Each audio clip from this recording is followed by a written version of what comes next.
नमस्कार माझ्या सर्व शेतकरी बांधवांनो, आता तुम्हाला तुमच्या मोबाईलवरून तुमच्या पिकाची नोंदणी करायची आहे, म्हणजे ई पीक आणि या ऍपच्या द्वारे तुम्हाला तुमच्या पिकाची नोंदणी करायची आहे। तर मित्रांनो, या ऍपमध्ये काहीसा बदल झालेला आहे। या व्हिडिओमध्ये आपण ते बघणार आहोत। व्हिडिओ शेवटपर्यंत पहा आणि चॅनलवर नवीन असाल तर चॅनलला सबस्क्राईब नक्की करा। यामध्ये सर्वात पहिले मित्रांनो, तुम्ही प्ले स्टोर वरती जा। प्ले स्टोर वरती गेल्यानंतर तुम्ही ई पीक पाहणी असं नाव सर्च करा। त्यानंतर तुम्हाला हे ऍप इथे दिसेल। तुमच्याकडे जर हे ऍप आधी असेल तर तुम्हाला ते ऍप आधी अपडेट करावे लागेल, तेव्हाच ओपन होईल मित्रांनो। जर काहींकडे नसेल तर त्यांनी इन्स्टॉल करायचे आहे। हे ऍप इन्स्टॉल झाल्यानंतर ओपन करा मित्रांनो। ओपन केल्याच्या नंतर त्या ऍपच्या अलो ऍक्सेस करून टाकायचे आहेत। त्यानंतर तुम्हाला तुमचा इथे महसूल विभाग निवडायचा आहे मित्रांनो। महसूल विभाग निवडल्याच्या नंतर तुम्हाला पुढे जायचं आहे मित्रांनो। तुम्ही इथे इतर वर केलं तर तुम्ही सहाय्य म्हणून लॉग इन करू शकता, व्हेरीफायर म्हणूनही लॉग इन करू शकता। तर आपण शेतकरी म्हणून लॉग इन करायचं आहे मित्रांनो। तर यासाठी तुम्हाला इथे तुमचा मोबाईल नंबर प्रविष्ट करावा लागेल मित्रांनो। इथे तुम्हाला तुमची खातेदाराची नोंदणी करायची आहे। तर यामध्ये तुम्हाला तुमचा जिल्हा निवडायचा आहे,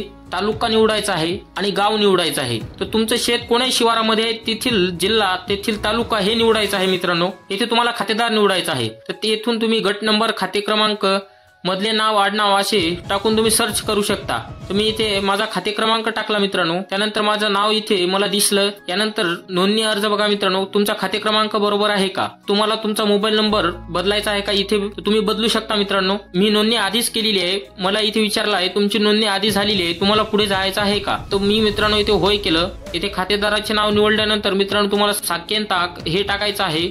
इथे तुम्ही विसरला असाल तर इथे साकेंताक विसरलाय, त्याच्यावर क्लिक केल्याच्या नंतर तुम्हाला तुमचा तिथे कोड इंटरफेस होऊन जाईल। तर यामध्ये मित्रांनो तुम्हाला सर्वात पहिले काय करायचं आहे, सर्वात पहिले आपल्याकडे जी पड आहे ती पड नोंदवायची आहे। चालू पड असेल तर चालू पड निवडायची किंवा कायम पड असेल तर कायम पड निवडायची, कारण तेवढं क्षेत्र आपल्या पोटखराबीत ग्राह्य धरण्यात येणार आहे मित्रांनो। यामध्ये तुम्हाला कायम पडचा प्रकार निवडायचा आहे मित्रांनो। तर इथे तुम्ही बघू शकता तुमचं कशामुळे पड आहे, रेल्वे पड, तणाव पड, कालवा पड आहे का, कांदा चाळ पड, 3 विहिरी पड, 4 विहिरी पड, शेततळे पड, 2 शेततळे पड, घरपड इत्यादी तुम्ही पड नोंदवायचे आहेत मित्रांनो, जर तुमची पड असेल तर।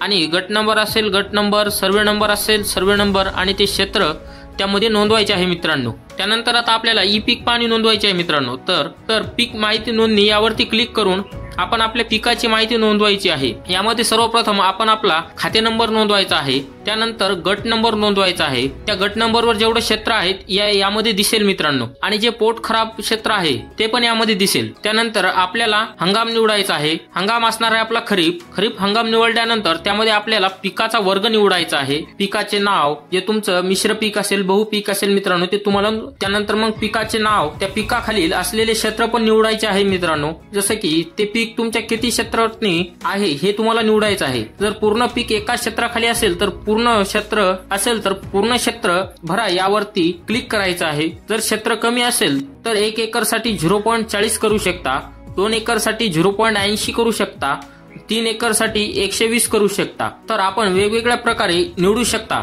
आणि आता यामध्ये जलसिंचनाचा प्रकार विचारला आहे मित्रांनो। तर जलसिंचनाचा तुमच्याकडे जे प्रकार आहे ते तुम्हाला निवडायचं आहे। विहीर असेल, बोरवेल असेल, शेततळे असेल, जे तुमच्याकडे जलसिंचनासाठी उपलब्ध आहे ते तुम्हाला यामध्ये निवडायचं आहे। जर तुमच्याकडे जलसिंचनाचा प्रकार उपलब्ध नसेल तर तुम्ही कोरडवाहू पण निवडू शकता मित्रांनो। यामधील पुढचा पॉईंट असा आहे मित्रांनो, म्हणजे लागवडीची दिनांक। जी लागवडीची दिनांक आहे, जी पीक पेरावरती तुम्ही जी तारीख नोंदविली आहे तीच यामध्ये टाकायची आहे मित्रांनो। त्यानंतर तुम्हाला इथे तुमचा 2 छायाचित्र अपलोड करावे लागणार आहेत, जसं की एक फोटो 2 वेळा अपलोड करायचा आहे मित्रांनो। फोटो अपलोड झाल्याच्या नंतर तुम्ही भरलेली तपशील पाहायला मिळते। यामध्ये बघा पीक पाहणीची दिनांक पाहायला मिळते, खाते क्रमांक पाहायला मिळते, गट क्रमांक पाहायला मिळते, लागवडीचे क्षेत्र पाहायला मिळते, पेरणीचे उपलब्ध क्षेत्र पाहायला मिळते, पोट खराब किती क्षेत्र आहे ते पाहायला मिळते, हंगाम, पिकाचा वर्ग, पेरणीचा व लागवडीची दिनांक पाहायला मिळते, जलसिंचनाचा प्रकार व जलसिंचनाचे साधनही पाहायला मिळते, तुमचं मुख्य पीक कोणतं आहे हे पाहायला मिळते,